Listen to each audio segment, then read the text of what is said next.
Olá, boa tarde, segunda-feira, começo de semana e começo de mês, né? 2 de fevereiro de 2026, de volta, meu povo, que alegria, que saudade que eu tava de vocês, depois de alguns dias, né, fora do ar, sem o nosso programa, sem sintonizar aqui pelo rádio, agora estamos firmes, fortes, bom e forte nisso, viu?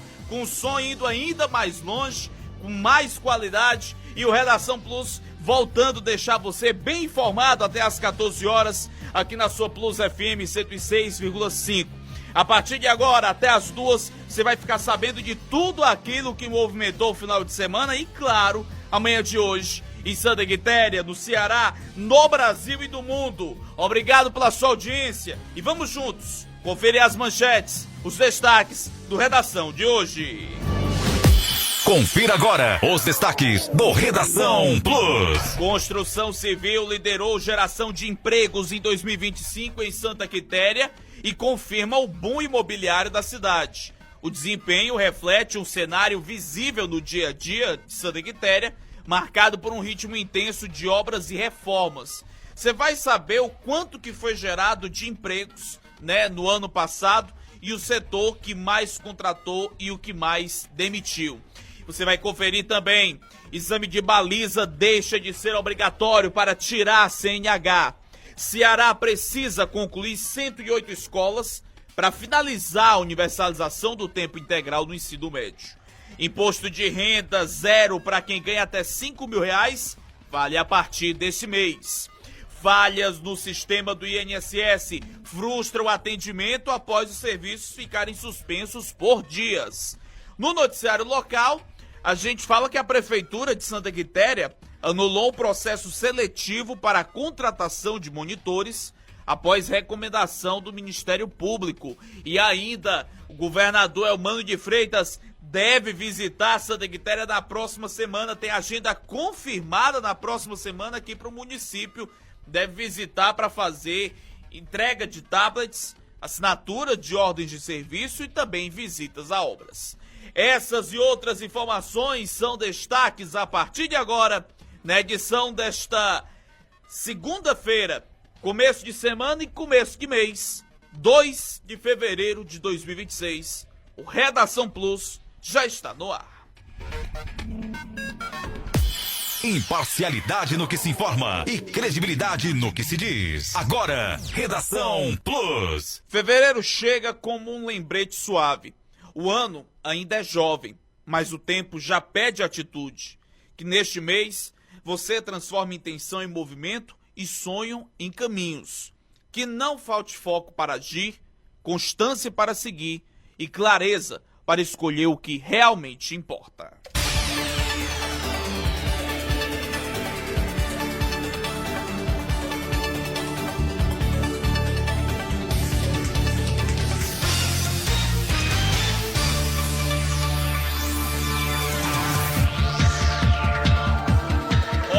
Boa tarde, senhoras e senhores, moças e rapazes, meninos e meninas.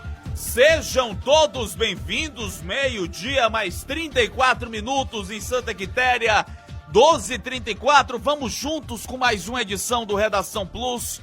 Obrigado pela sua audiência, pela licença que você nos dá a partir de agora para chegar com as notícias de Santa Quitéria e da nossa região. Que saudade que eu tava e que você tava depois de várias mensagens de vários ouvintes perguntando o que é que tá acontecendo, é meu rádio que tá com problema, eu tento colocar na Plus e não sintonizei.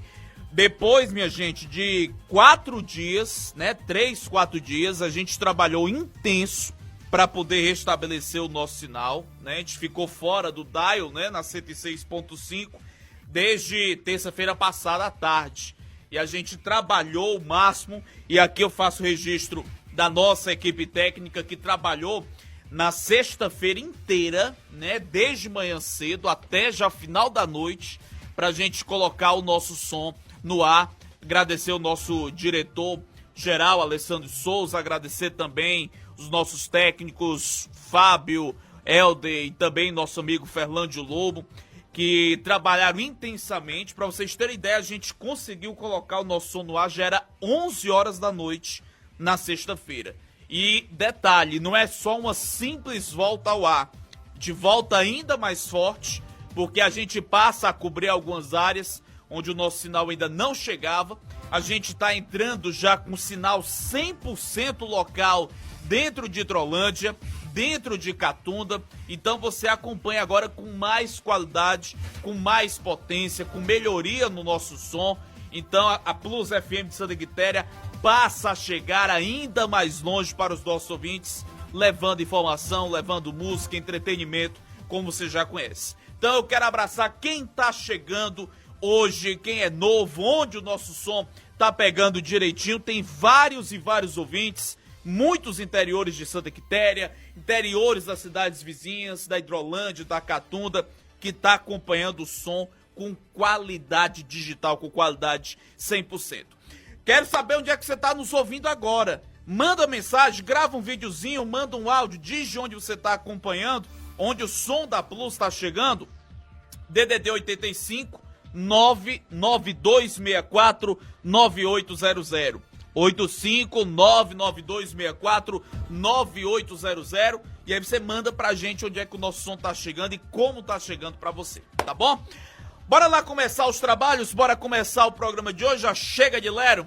Vamos falar sobre imposto de renda, porque os impactos da nova tabela do imposto de renda pessoa física 2026 começam a ser percebidos a partir de hoje no contra-cheque dos assalariados que ganham até R$5.000 brutos por mês.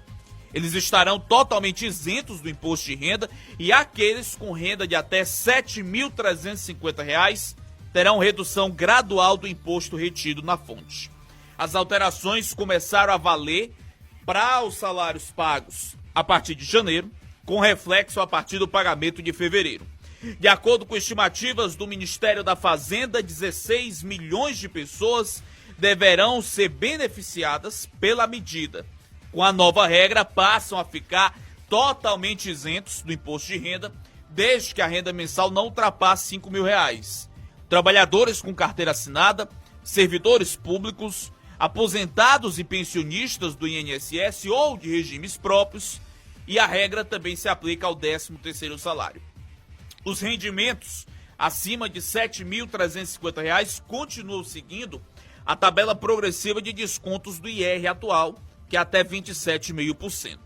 Nas ruas, vários trabalhadores formais ainda desconhecem a nova tabela do imposto de renda e as principais alterações de isenção e redução da cobrança do tributo.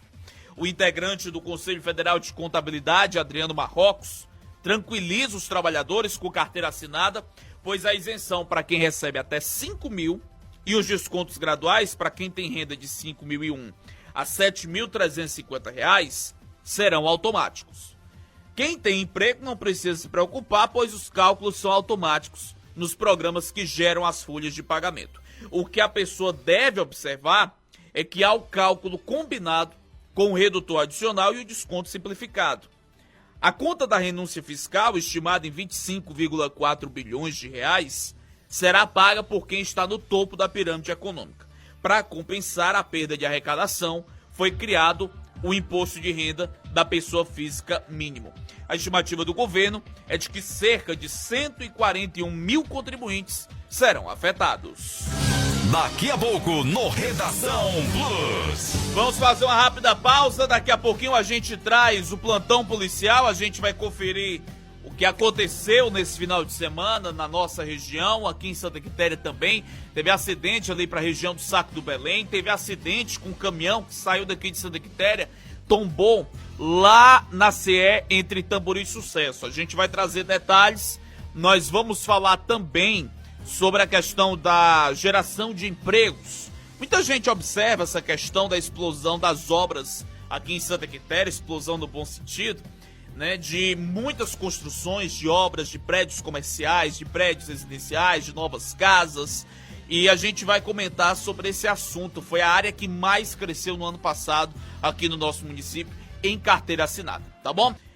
Agora são 12 horas mais 48 minutos, meio-dia e 48.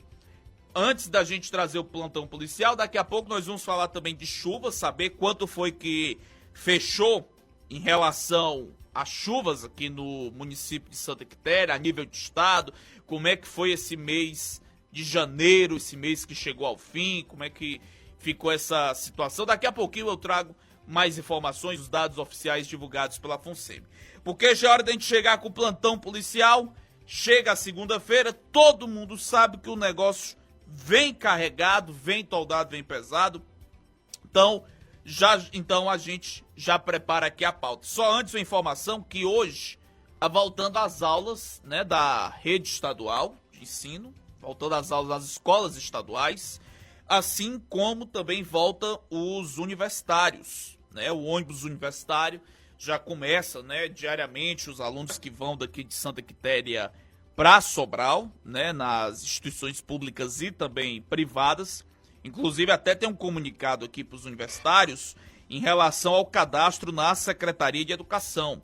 Obrigatório cadastrar-se na Secretaria de Educação com a xerox do RG e CPF, comprovante de residência, uma foto 3x4, comprovante de matrícula e o quadro de horários. É o comunicado que passa o perfil dos universitários de Santa Quitéria, né, o perfil @SQ Universitários, iniciando mais um semestre, iniciando mais um ano letivo. Agora sim, 12h49, bora lá pro plantão policial. Deu polícia, a Plus FM traz a notícia.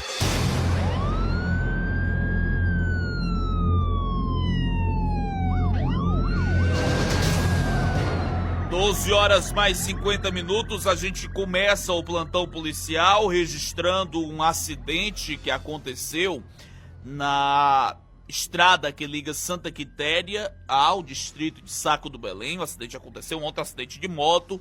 Um rapaz acabou perdendo o controle, um rapaz de 33 anos, acabou perdendo o controle e caiu, né? Teve uma forte pancada na cabeça, foi socorrido ontem para o Hospital Municipal César Benevides, ficou em observação e depois foi transferido para a Santa Casa Misericórdia Sobral, mais um quadro que não é considerado grave. Saindo dessa ocorrência aqui em Santa Quitéria, a gente vai para o município de Tamboril, porque um acidente foi registrado na CE 266, entre Tamboril e Sucesso, com um caminhão que tinha saído de Santa Quitéria transportando blocos de granito, aquelas pedras de granito, saindo das pedreiras daqui. Tombou na noite do sábado, o veículo de placa SGL 9H76 tombou lateralmente, fazendo com que a carga de granito se espalhasse sobre a rodovia e o acostamento, impossibilitando a passagem normal dos veículos. O motorista Mateus Braga Pereira, de 30 anos, natural do Espírito Santo, foi retirado do local por um popular que passava no momento do ocorrido. Ele sofreu apenas ferimentos leves, né, sem maiores gravidades, e teve escoriações pelo corpo e um corte no braço esquerdo, e ficou em observação no Hospital Municipal de Tamboril. Equipes da Polícia Militar e da Guarda Municipal realizaram a sinalização da via para garantir a segurança dos motoristas que passavam pelo trecho. A PRE e o Corpo de Bombeiros também foram acionados para dar continuidade. As circunstâncias que levaram ao tombamento do caminhão ainda serão investigadas. 12h52, saindo de Tamboril, a gente vai para Nova Russas, porque ontem um homem foi preso acusado de violência doméstica. O acusado, identificado como Antônio Carvalho, morador do sítio Linhares. Ele foi autuado em flagrante na delegacia de Crateús e ainda no domingo encaminhado ao fórum onde participou de audiência de custódia. Saindo de Nova Russas, a gente vai para Ipueiras, porque aconteceu nesse final de semana, no sábado, um homem preso por embriaguez ao volante. O acusado, Raimundo Nonato Madalena de Souza, morador do sítio Bacupari, na zona rural do município, após a prisão e foi encaminhado para a audiência de custódia realizada no domingo na cidade de Crateús. A gente ainda segue na região com ocorrências policiais. 12h53, vamos para Crateús, porque uma colisão entre duas motos deixou 2 pessoas feridas na noite da sexta-feira no bairro Campo Velho, Avenida Edilberto Frota, envolvendo uma moto Honda Bros, conduzida por um guarda noturno identificado como Pedro Cauã, e a outra moto, uma Honda Verde, conduzida pelo mototaxista Lucas.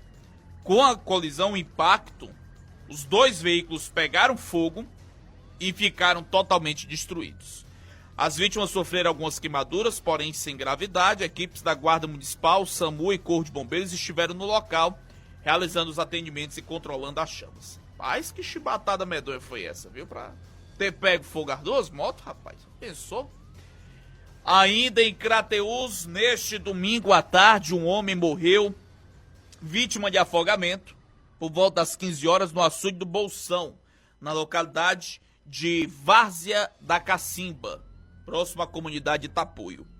A vítima, identificada como Francisco Evandro Marques de Souza, estava pescando no local, acompanhado de outras 3 pessoas. Em determinado momento, ele lançou uma tarrafa enquanto os companheiros preparavam os peixes já capturados. Pouco depois, a vítima desapareceu nas águas. Os próprios companheiros iniciaram as buscas, conseguiram localizá-lo, porém já sem vida. Foi encontrado pelo próprio irmão. A equipe do SAMU foi acionada, constatou o óbito. O corpo foi levado para o núcleo da perícia forense de Crateús. Ainda por lá, nós tivemos um caso de um mandado de prisão que foi cumprido por policiais do BEP Cotá contra Robert Júnior Gomes Soares, morador do bairro São Vicente. Contra ele existia um mandado de prisão expedido pela Vara Única da Comarca de Goiânia, com base no tráfico de drogas. Após o cumprimento, o acusado permaneceu preso, deverá participar de audiência de custódia hoje no Fórum de Crateús.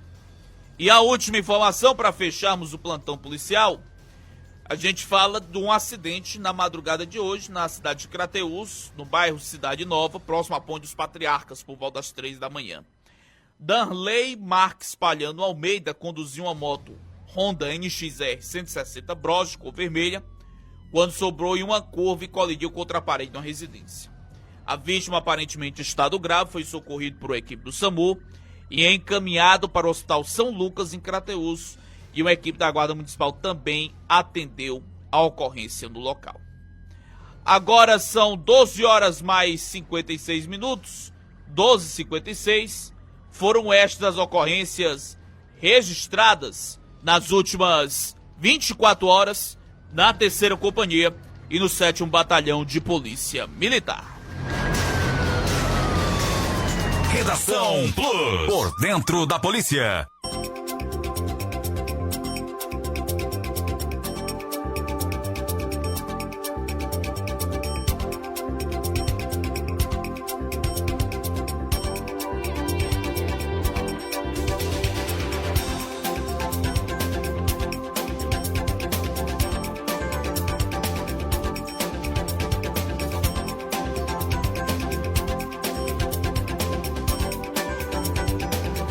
Agora 12 horas mais 57 minutos, meio-dia e 57.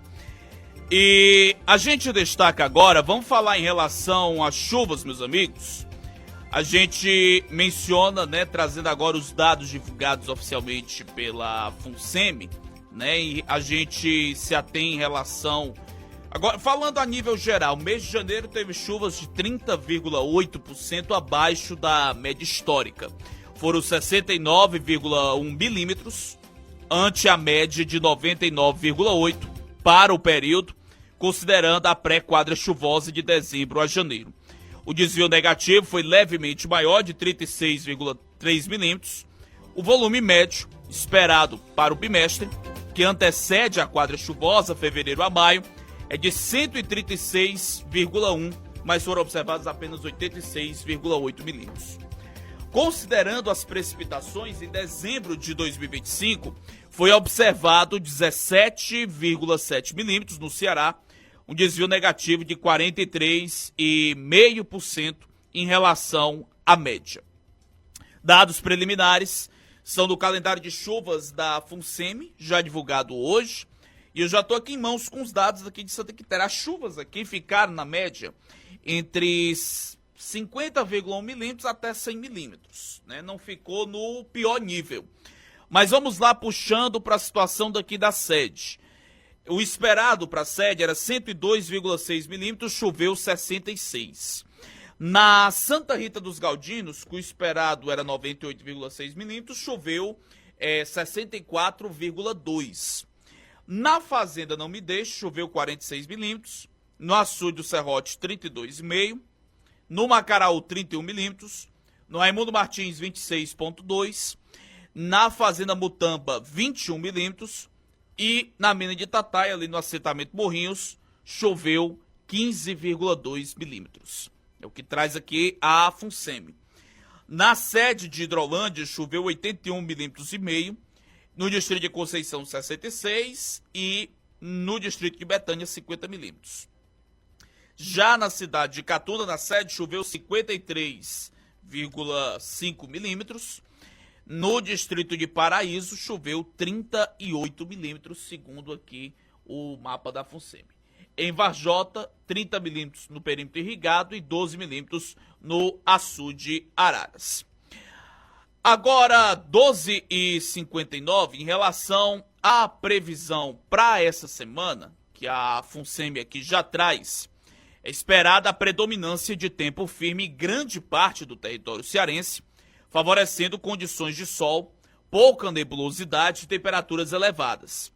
As maiores temperaturas são esperadas para o centro-sul e as máximas devem variar entre 34 e 38 graus. No centro-norte, em decorrência da maior umidade e das temperaturas elevadas, é esperada a sensação de tempo quente e abafado, aumentando o desconforto térmico da população. Embora o cenário seja de tempo firme, a possibilidade de chuvas isoladas na porção noroeste do estado durante as tardes, associadas à combinação entre temperatura, umidade e relevo.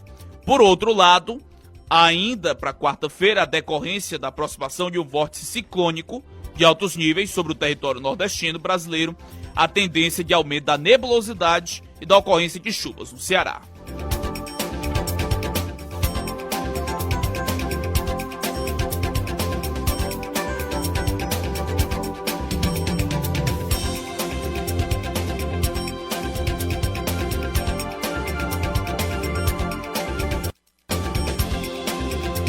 Agora, 13 horas mais 1 minuto agora em Santa Quitéria, 1h01.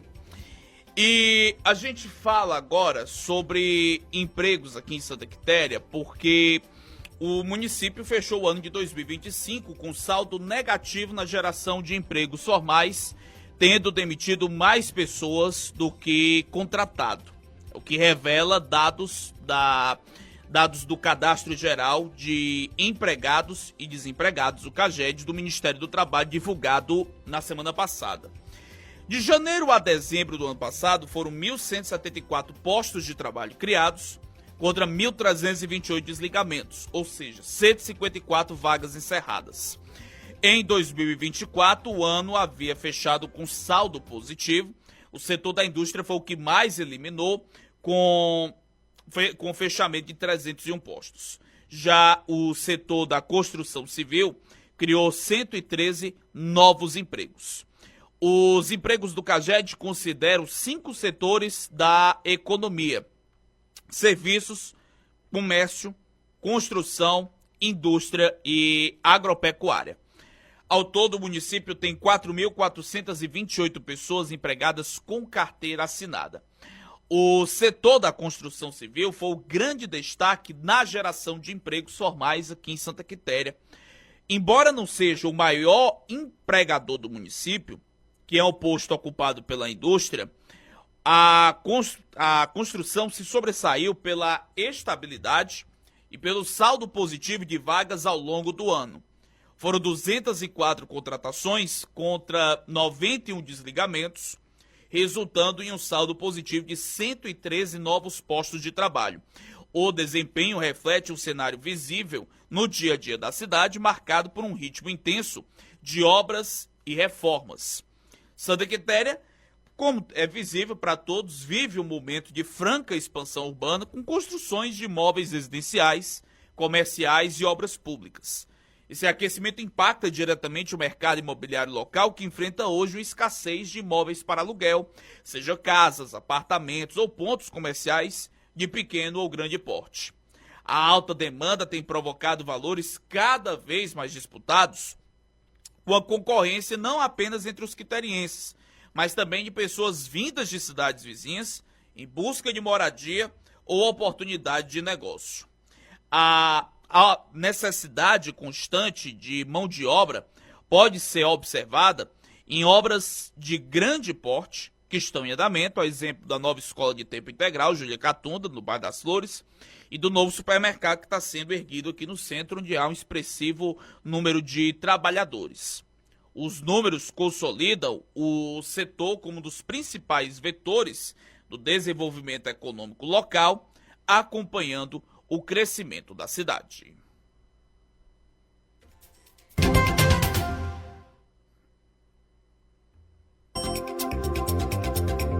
Agora 13 horas mais 4 minutos, 1h04 em Santa Quitéria. Vamos seguindo aqui com o segundo bloco do nosso programa para falar, meu povo, que a plataforma Carnaval Transparente, lançada pelo Tribunal de Contas do Estado, aponta que os gastos municipais com o Carnaval 2026 totalizam 46 milhões de reais, 46,7 milhões de reais. Desse valor, 99,7% são destinados a atrações musicais, incluindo cachês, shows e contratações artísticas. As ações foram analisadas a partir da atualização mais recente. No portal é possível acompanhar os dados declarados pelos próprios municípios ou levantados pelo TCE, acompanhar a destinação dos recursos públicos e compreender de que forma os gastos são aplicados. As categorias de gastos incluem atrações musicais, que totalizam 46,6 milhões de reais e representam 99,7% do valor total. Outorga ou cessão de espaço público, são taxas, autorizações e uso de espaços públicos, com R$ 26.600. Dimensão urbanística e social, intervenções urbanas, ações sociais, culturais e de impacto coletivo, com gastos de R$ 104.800. Publicidade com R$ 10.283 e organização do evento, serviço de produção, estrutura, logística e empresa organizadora com valor ainda não indicados pelas prefeituras. A cidade que mais está gastando com carnaval é Paracuru, com R$ 5.304.000, seguido por Aquiraz com 3.700.000, Aracati com 3.400.000, Cascavel com 3 milhões e Acaraú com 2.755.000. Há dados também sobre os artistas contratados, o cachê por município, o cachê total, em quais cidades as atrações musicais irão se apresentar. No topo da lista está o cantor Natanzinho Lima, que fará shows em 5 municípios e totaliza 4,2 milhões em cachês. Em seguida está o grupo El Chan, também com 5 shows marcados e cachês que somam 3 milhões de reais. O cantor Henry Freitas tem 4 shows agendados e os cachês totalizam 2,8 milhões de reais. Já a cantora Tati Guel tem um cachê total de 2 milhões e 5 apresentações marcadas no estado. E por apresentação, o maior cachê pago é o Léo Santana, que recebe 1,5 milhão pelo show em Aracati. A seguir vem o Wesley Safadão, que se apresenta em Paracuru em 15 de fevereiro por 1,3 milhão. O TCE informou, de acordo com a Secretaria de Controle Externo do órgão, há a possibilidade de valores e quantitativos passarem por alterações ao longo do período, devido a cancelamentos, ajustes ou retificação de informações por parte dos municípios, em decorrência de ações de controle do tribunal. 13h17 agora em Santa Quitéria, 1 da tarde mais 17 minutos. Vamos seguindo aqui com o programa agora, para falar que a Prefeitura de Santa Quitéria divulgou oficialmente na sexta-feira a anulação do processo seletivo do Programa Municipal de Monitoria e Apoio Educacional, que previa a contratação de 188 agentes para busca ativa escolar e desenvolvimento da educação. A decisão foi oficializada por meio de um decreto assinado pelo prefeito Joel Barroso e atende a uma recomendação do Ministério Público expedida pela primeira Promotoria de Justiça do município. O promotor José Luciano da Silva alegou que o edital apresentava fortes indícios de inconstitucionalidade, ilegalidade e afronta aos princípios da administração pública e apontou irregularidades, como a ausência de comprovação de previsão orçamentária específica para custear as bolsas, como também alguns outros pontos, como que não foi demonstrada a previsão específica na LOA para custear as bolsas, o estudo de impacto orçamentário apresenta valores e quantidades incompatíveis com o edital, diferença significativa entre o custo estimado do estudo e o valor real das bolsas, e o risco de uso irregular de recursos do Fundeb. Além da falta de ampla publicidade, o prazo curto, de inscrição extremamente curto, e ele também menciona que as atividades descritas no edital possuem um caráter permanente típico da administração pública, o que poderia configurar burla ao concurso público, e que o uso de bolsas com caráter indenizatório afastaria direitos trabalhistas e previdenciários. Em nota, a Prefeitura afirmou que a medida tem como objetivo assegurar a legalidade, a transparência e o interesse público, informando ainda que a Secretaria de Educação seguirá adotando as providências necessárias. Tiago, o que é esse programa? O Programa Municipal de Monitoria e Apoio Educacional, ele foi instituído por lei aprovada em dezembro do ano passado, com a finalidade de reforçar ações pedagógicas e contribuir para o cumprimento de metas educacionais pactuadas nacionalmente, prevendo pagar mensalmente R$ 900 por bolsista. Então tá aí esse comunicado, essa suspensão que teve aí da prefeitura, né? Foi anulado esse processo seletivo que contrataria os agentes, esses monitores que fariam esse trabalho, que fariam aí essa função, né, de suporte dentro da educação de Santa Quitéria.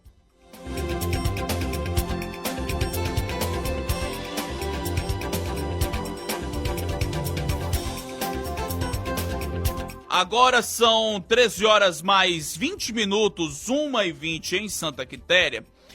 A Assembleia Legislativa do Ceará reabriu os trabalhos no plenário 13 de maio, nesta segunda-feira, com as eleições gerais no radar e o reajuste do piso dos professores com a primeira pauta programada.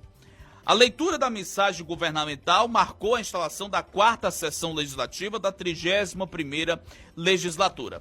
Na ocasião, o governador Evandro de Freitas apresentou um panorama das ações realizadas pelo Executivo, além da perspectiva de iniciativas para o último ano do atual mandato.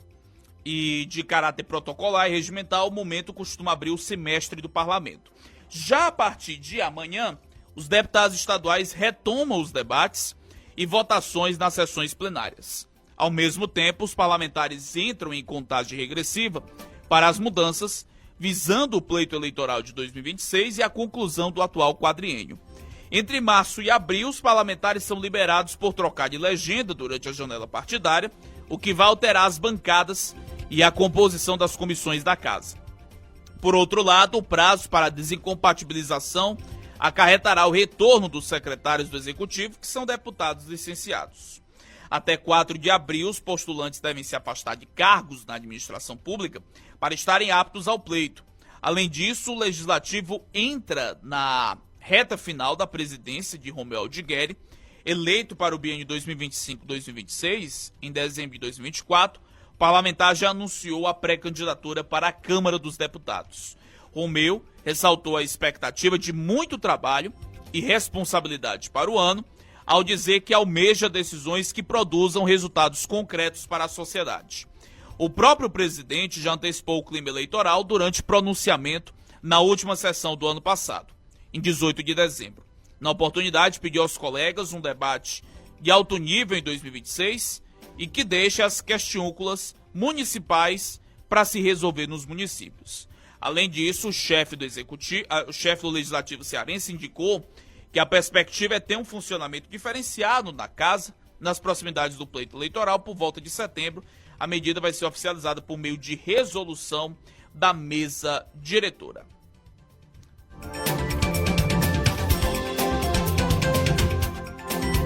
Agora, 13 horas mais 22 minutos, 1h22 em Santa Quitéria.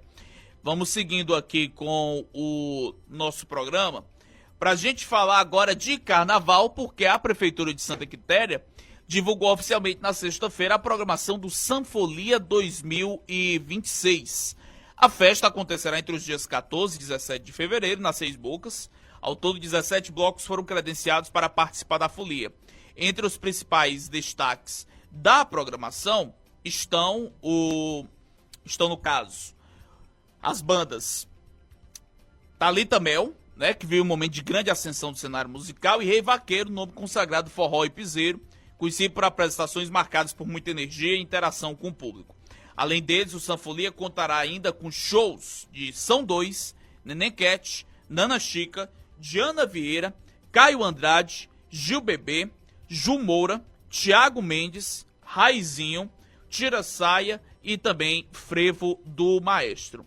Os blocos que participam do carnaval daqui de Santa Quitéria são os seguintes: Chame Bina, Bloco da BO, Bloco da Primavera, Bloco dos Amigos, Bloco Esquenta, Farra dos Amigos, Os Cachaceiros Oficial, Os Originais, Se Joga, Somos da Noite, Tô na Zoeira, Tô no Bar, Vida Rasa, Vou Não Vou, Zona Sul, Os Cervejeiros e Sou das Cinzas. Esses são os blocos, né, que foram aprovados, né, que receberão o apoio, o incentivo do município, que participam aí da programação do desfile dos blocos do Sanfolia 2026. Claro que mais detalhes dessa programação deverão ser repassados, mas serão 4 dias de muita música, de muita folia, né, a programação que vai ter aqui em Santa Quitéria do Sanfolia 2026.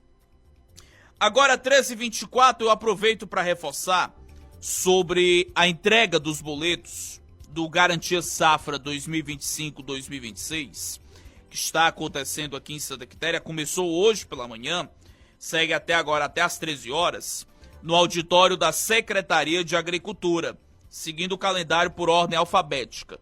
Hoje a entrega aconteceu para as letras A, B, C, D e E. Amanhã será a vez das letras F a J, F, G, H, I e J. Na quarta-feira, das letras K ao M. E na quinta-feira, das letras N ao Z. Essas são a sequência, né, por ordem alfabética. Os documentos necessários são RG e CPF para você poder receber os boletos do programa Garantia Safra daqui de Santa Quitéria. Aproveitando para reforçar sobre essa questão dos boletos do Garantia Safra, essa questão dos boletos, são 2.167 agricultores que começam a receber a partir de hoje, né, seguindo esse cronograma, Garantia Safra, que é a iniciativa que contribui para a segurança alimentar ao oferecer suporte financeiro em casos de perda de safra.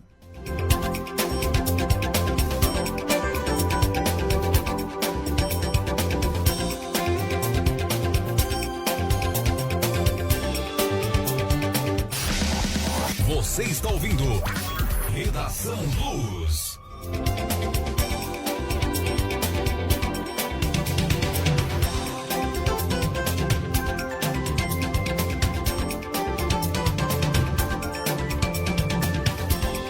Uma falha no sistema do INSS frustrou beneficiários que buscaram atendimento nas agências e nos canais digitais nesta segunda-feira. O retorno dos serviços estava previsto para hoje, após dias de suspensão por conta de uma manutenção e migração de sistema. Mas o cenário encontrado foi de instabilidade, informações desencontradas e pessoas deixando as unidades sem conseguir resolver as demandas básicas. em uma agência no centro de Fortaleza, beneficiários relataram que ao chegarem no local, foram informados de que o sistema estava fora do ar. Apenas atendimentos previamente agendados, como perícias médicas, estavam ocorrendo. Quem procurou a agência sem agendamento, seja para procedimentos como troca de senha ou outros serviços administrativos, não conseguiu atendimento. A situação gerou confusão, especialmente entre aposentados e pensionistas, público majoritariamente idoso e, em muitos casos, em situação de vulnerabilidade. Teve gente que chegou cedo, por volta das 6h30, contou que foi tentar trocar a senha desde dezembro e que a expectativa foi criada após a divulgação de que os serviços voltariam a funcionar nesta segunda. Disseram que estava fora do ar e sem previsão. Isso é horrível. A gente precisa. Outra beneficiária relatou enfrentar o mesmo problema há semanas e disse que não recebeu qualquer orientação sobre quando o sistema seria restabelecido. Agora eu chamo a atenção em relação ao trânsito, porque ontem a Secretaria Nacional de Trânsito publicou o Manual Brasileiro de Exames de Direção Veicular, que estabelece critérios claros sobre trajeto, percurso e forma de avaliação do exame prático. As alterações têm o objetivo de tornar a avaliação adequada à realidade de quem dirige no dia a dia, reduzindo diferenças regionais para a aprovação dos candidatos e tornando o processo mais fiel à realidade de quem enfrenta o cotidiano do tráfego brasileiro. O documento, que terá aplicação uniforme em todos os departamentos de trânsito, estabelece os procedimentos para a aplicação das novas regras de forma a garantir a segurança no trânsito. Uma das mudanças já anunciadas pelo Detran é a retirada da baliza como etapa autônoma, principal e eliminatória, conforme anunciado por vários estados nos últimos dias. E nisso, o secretário nacional de trânsito, Adroaldo Catão, esclarece que o exame não fica mais fácil com a mudança, e sim mais real. A mudança da baliza como etapa principal e eliminatória acontece porque ela virou ao longo do tempo um exercício artificial, cheio de regras que não dialogam com a condução no mundo real. A baliza passa a ser tratada como o que ela é na vida cotidiana: estacionamento ao final do percurso.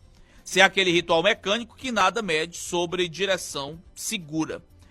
A manobra de baliza deixou de ser uma etapa obrigatória da prova prática, pois não está prevista na regulamentação vigente que disciplina o exame prático de direção veicular.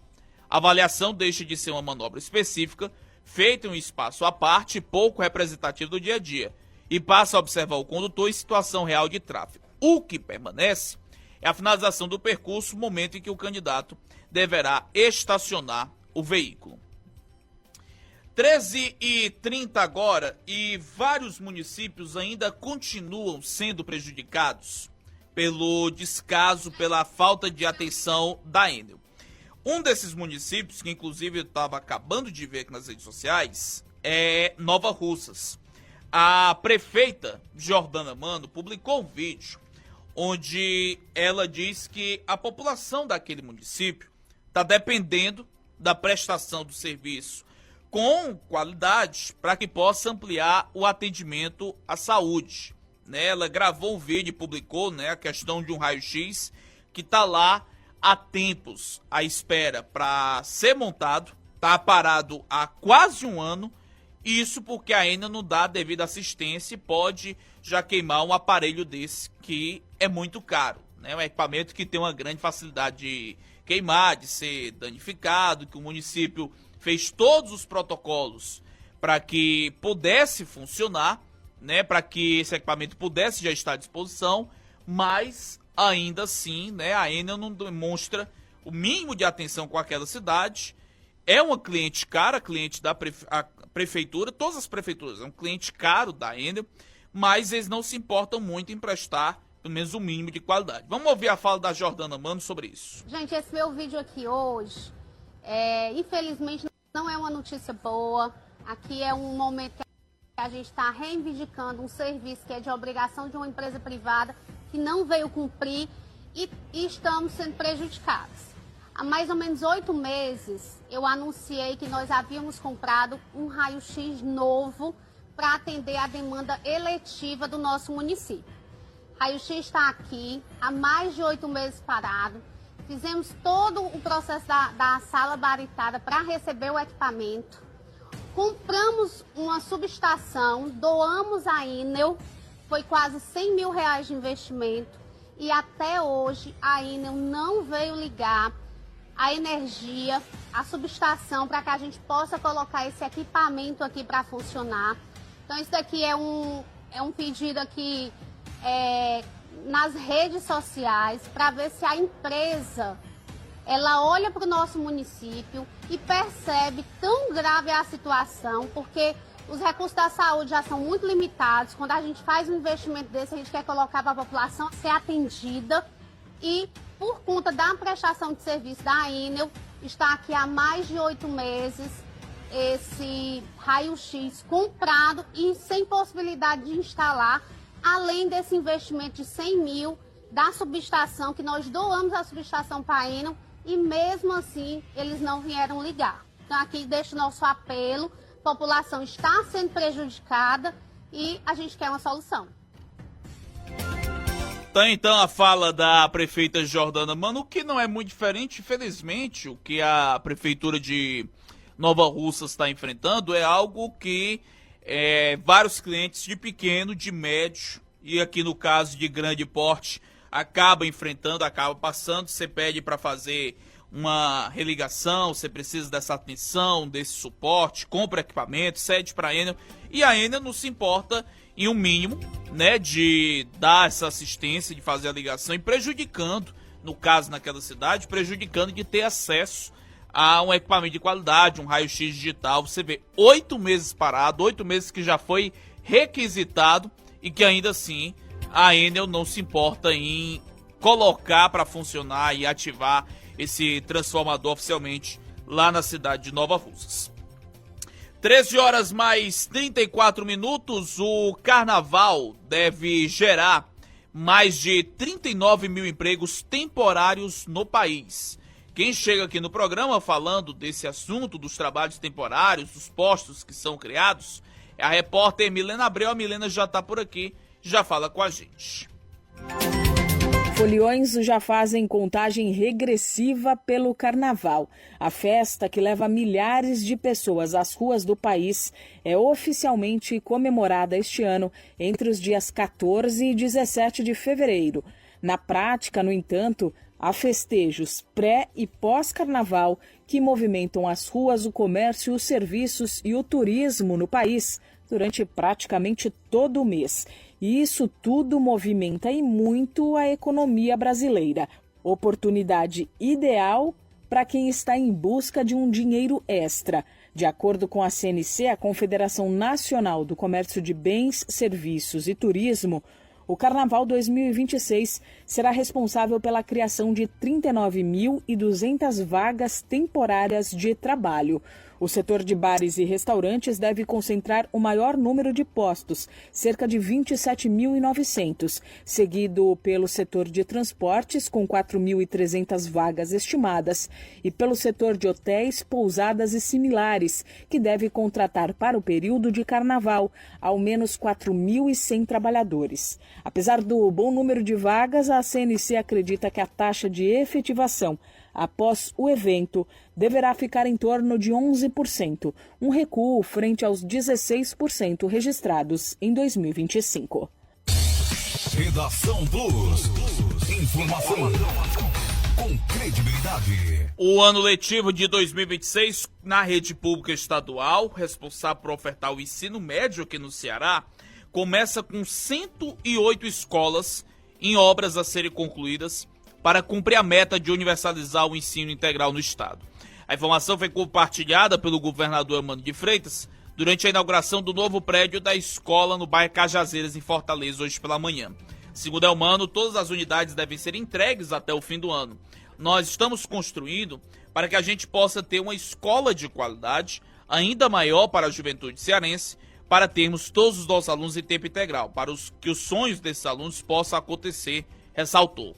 Até o fim de 2025, a Secretaria Estadual de Educação havia informado que cerca de 80% da rede estadual já ofertava a modalidade. A implementação ocorre de modo gradual. A universalização começa com estudantes do primeiro ano e nos anos seguintes é estendida a todas as turmas das escolas que passam pela transição. A modalidade de tempo integral tem jornadas de 45 horas semanais, cerca de 9 horas por dia, garantindo 3 refeições diárias. As atividades se iniciam às 7 horas e se encerram às 17 horas. A titular da SEDUC, Eliana Estrela, ressaltou que o tempo integral não significa apenas mais tempo na escola, mas traz oportunidades para a nossa juventude estar mais tempo na escola, com segurança alimentar, com 3 refeições, professoras e professores preparados para o material adequado. Sobre o prazo de conclusão de mais de 100 escolas até o fim do ano, a secretária informou que o cronograma deve avançar para ser entregue o mais rápido possível. Para isso, além das adaptações físicas do espaço,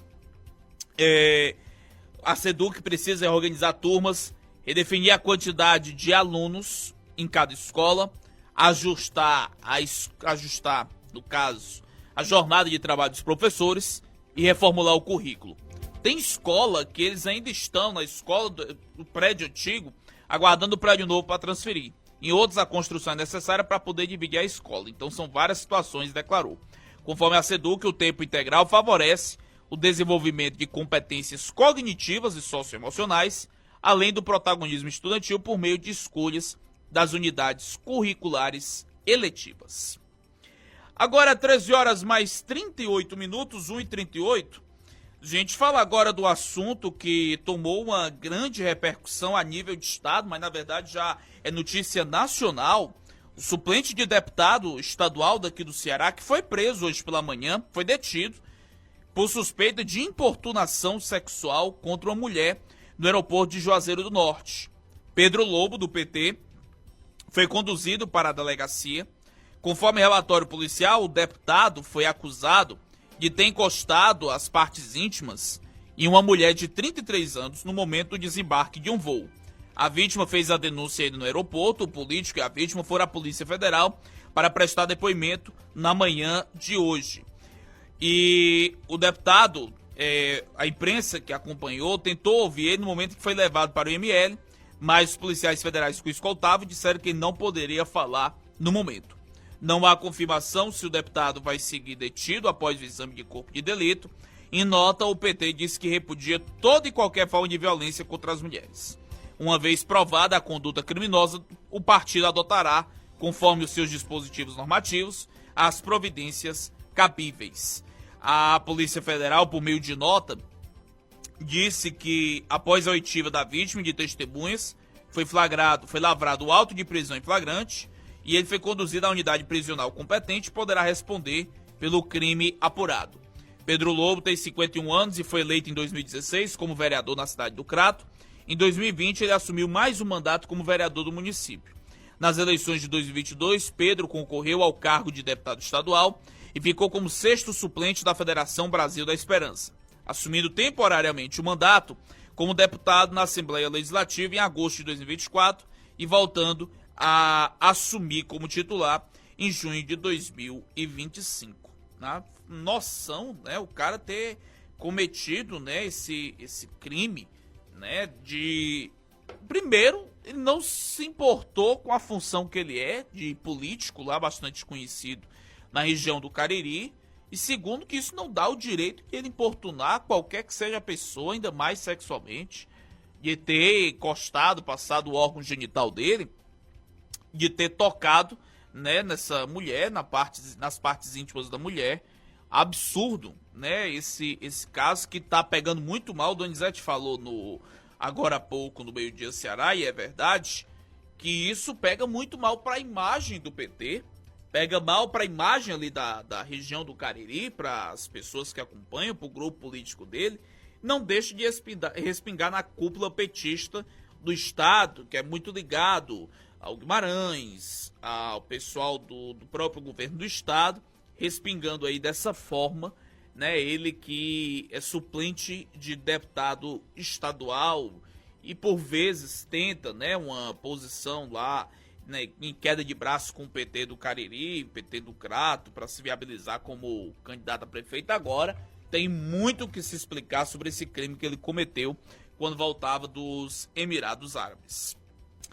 E não é só a Assembleia Legislativa que está voltando hoje aos trabalhos. Hoje também volta o Congresso Nacional, abre o ano legislativo, já de olho nesse ritmo eleitoral do que vai ter aí pela frente.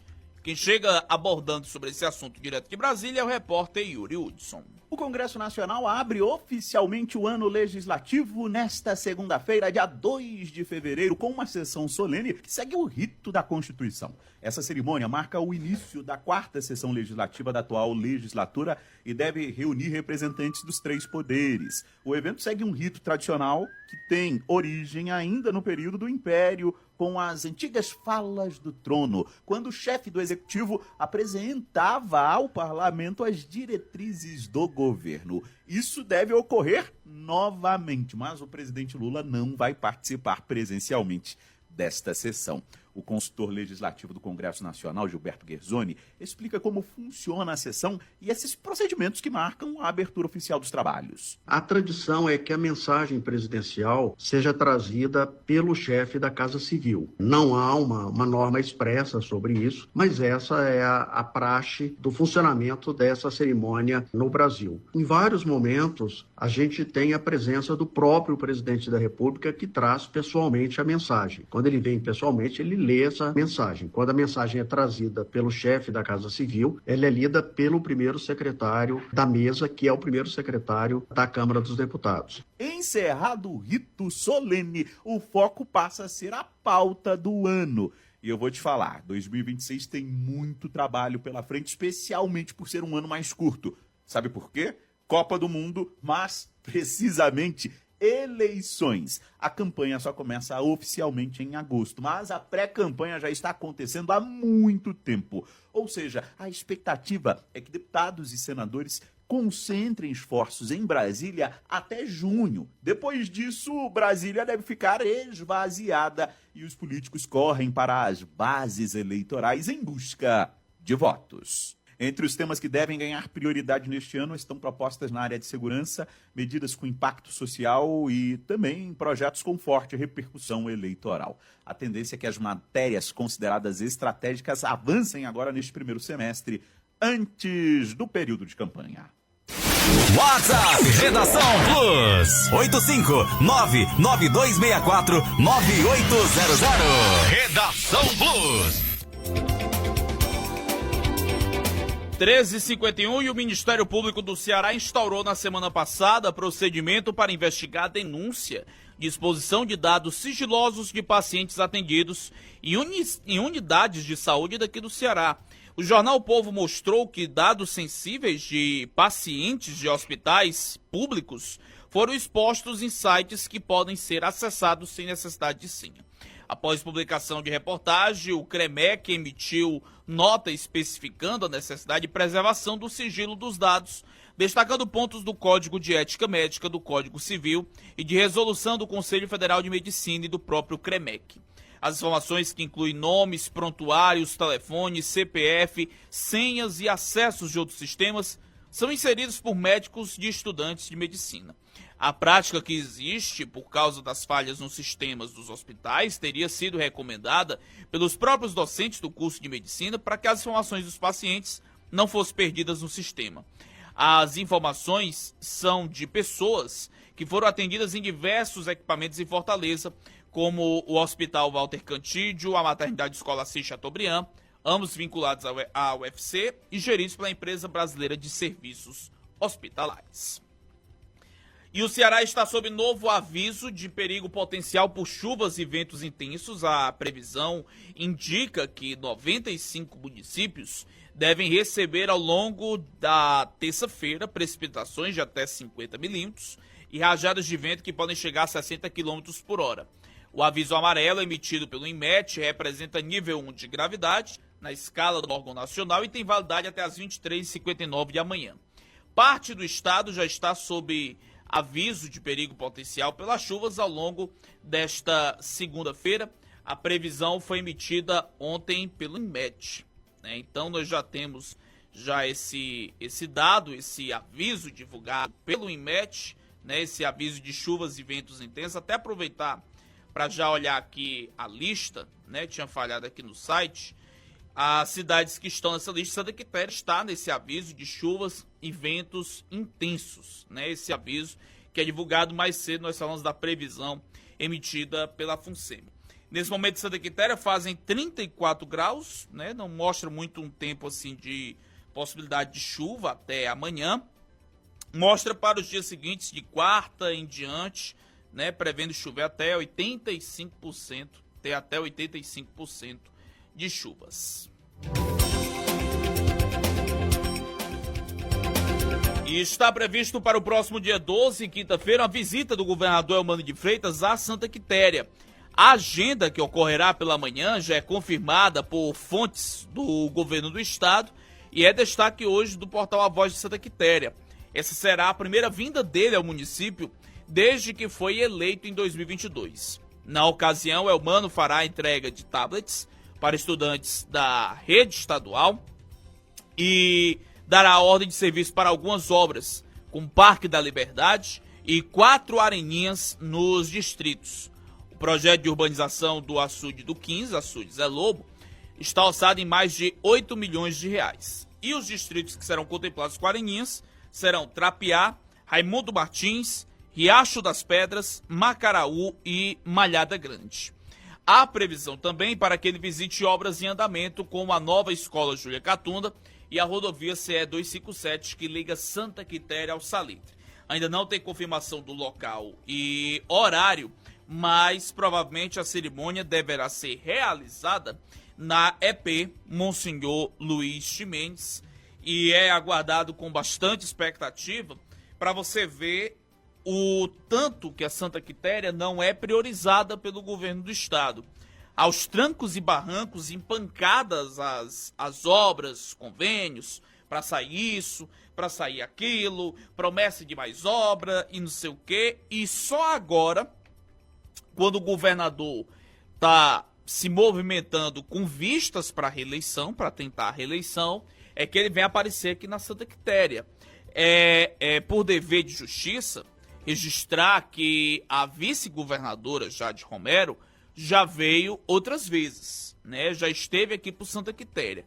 Mas de lá para cá, do 2023 para cá, claro que teve toda aquela turbulência, né? 2023 ficou entre Lígia e Braga, 24 teve a volta do Braga, 25 teve o Joel, mas nunca o governo do estado olhou para Santa Quitéria.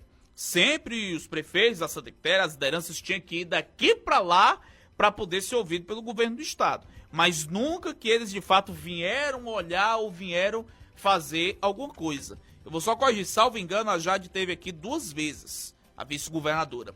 Mas o Eumano nunca esteve. Aí vem agora com a agenda, que particularmente é muito pequena para o tamanho da Santa Quitéria. Ele está fazendo isso em vários municípios. Você vê que cidades aqui do entorno todinhas já receberam o governador. Ele teve na Catunda para inaugurar uma areninha. Ele teve na Reiutaba entregando o tablet. Varjota ele teve assinando aquela ordem de serviço. E a Santa Quitéria absolutamente nada.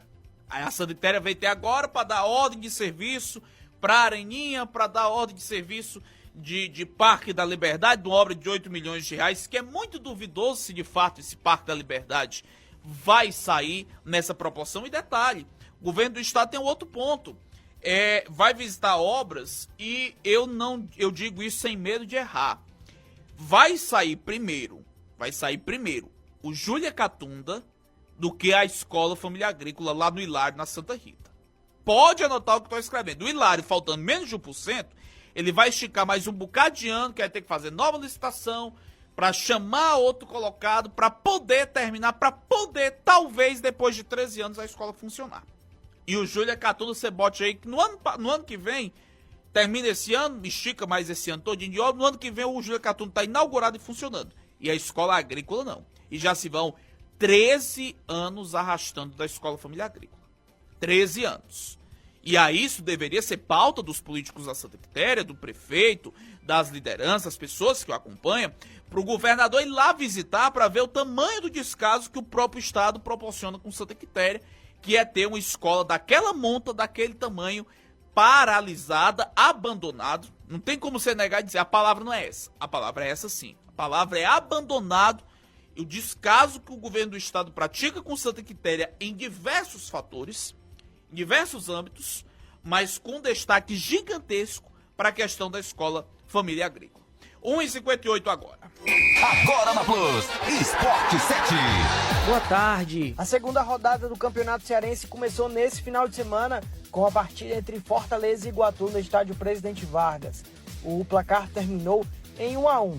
Quem saiu na frente foi o Iguatu, com gol do zagueiro Diguinho, ainda no primeiro tempo. Só que antes de terminar o primeiro tempo, o atacante Adam Bareiro, de pênalti, deixou tudo igual. Já o volante do Iguatu, Caio Soares, destacou o espírito de luta da equipe no duelo contra o tricolor do PC. A gente veio com a mentalidade de vencer a partida. Sabemos que ia ser um jogo muito difícil, mas confiamos no trabalho e graças a Deus a gente pôde sair com um ponto após o pênalti e a expulsão. E é isso, mano. O grupo é muito unido e batalha até o final sempre. No domingo, o Ceará goleou o Horizonte pelo placar de 4-0. Os gols da partida foram marcados pelo meia Matheus Araújo, pelo meia Vina, pelo atacante Pedro Henrique. A segunda rodada será encerrada hoje com a partida entre Floresta e Ferroviário no estádio Domingão, em Horizonte. Essa partida acontece às 7 horas da noite. Esse jogo, vale lembrar, era para ter acontecido na última sexta-feira, no dia 30, mas foi adiado e só vai acontecer hoje, segunda-feira, no estádio Domingão, em Horizonte. Então é isso, amanhã a gente tá de volta com mais informações do futebol. Victor Nogueira para o Redação Plus. Você ouviu Esporte 7. Plus FM agora, 14h em ponto. Obrigado pela sua audiência, pelo carinho da sintonia. Eu desejo a você um bom restante de tarde, uma maravilhosa segunda-feira, abençoada semana para todo mundo. A gente volta amanhã a partir do meio-dia para mais o Encontro da Informação aqui na sua Plus FM. Na sequência, tá chegando o Tarde Plus, mais notícias ao longo do dia no cn7.com.br. Às 6 da noite nós temos Mara Rodrigues do Comando Todo de Hoje. Já já tem o Tarde Plus com Mano Costa para fazer aquela festa, aquele show aqui no seu rádio. E a edição de hoje vai estar disponível mais tarde no YouTube. Você pode acompanhar, se inscrever lá no nosso YouTube Plus FM. Você ouve a qualquer hora o nosso Redação Plus, tá bom? Vamos pra frente. Boa tarde, Santa Quitéria. Se cuide, tudo de bom. E até amanhã, se Deus quiser. Tchau, tchau. Forte abraço.